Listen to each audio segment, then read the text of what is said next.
As president of Dixie Warehouse and Cartage Company and Dixie Properties, Bob Rounsavall is at the helm of Louisville's largest indigenous industrial real estate development company. But it hasn't always been the giant business it is today. Bob joined the company founded by his father in 1968, but long before that, he had already begun building the foundation for his future success.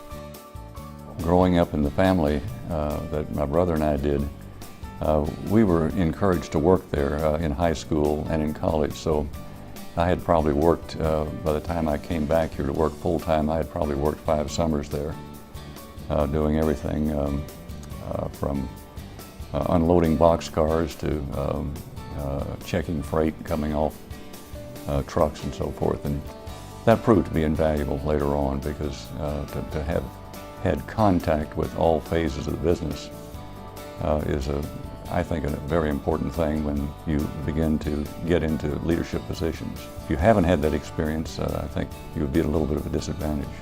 It wasn't just learning the ropes that got Bob started off on the right foot. The values of the company were just as important as the services they offered, something he and his brother learned directly from their father.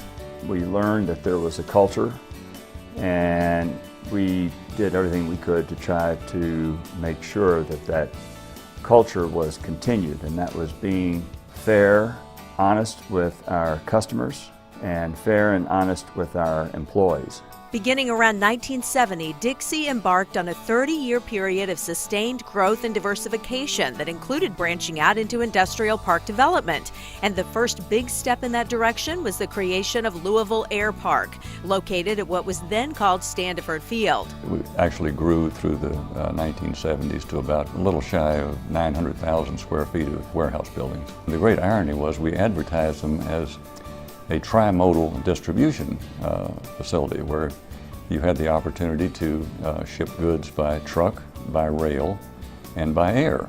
And we did have customers or tenants that shipped by truck and shipped by rail, but we had none that shipped by air until UPS came along and said, we think we like Louisville, we'd like to come to Louisville, and we kind of like your buildings. And one thing led to another, and they bought Louisville Air Park. Additional expansion of the warehousing business took place when Dixie's already satisfied customers began clamoring for new distribution facilities in other cities around the country. They were saying, we like what you're doing in Louisville, would you mind doing it in Raleigh, North Carolina, or Schaumburg, Illinois, or Beaumont, Texas. So it really was just responding to current things. It was not as though we had great intricate strategic planning sessions and said this is what we need to be doing. We just said this is something a little different and maybe we can make some money at it and let's try it.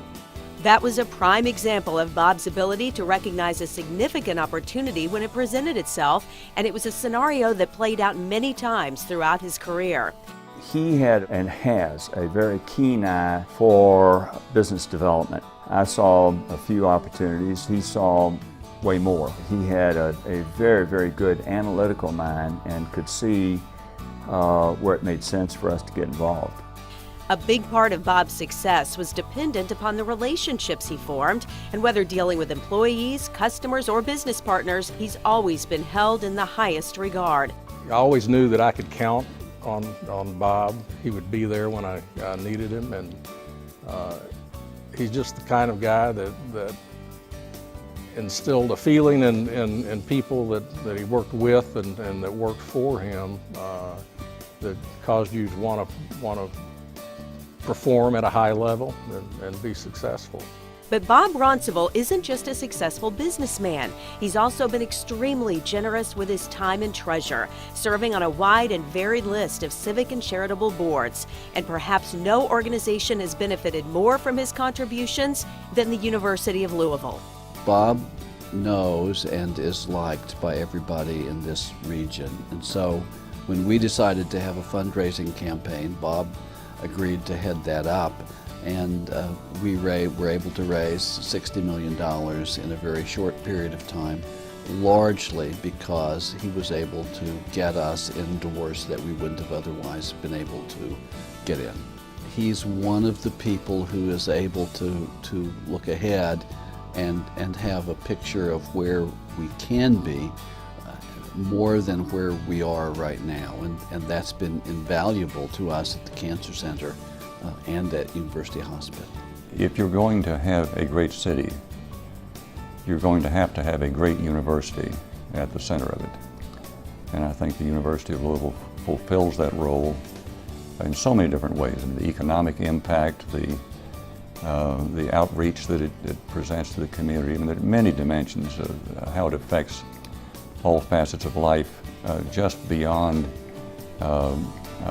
giving people an opportunity to get a degree there. It's a fundamental part of this community. Like all truly successful individuals, Bob Rounsavall is anything but one-dimensional. His business success, coupled with his unceasing public service, has made him one of Louisville's most valued individuals. Along with his brother, he took a business started by his father and turned it into one of the community's great success stories. And the example he's set is a perfect blueprint for the business leaders of tomorrow to follow.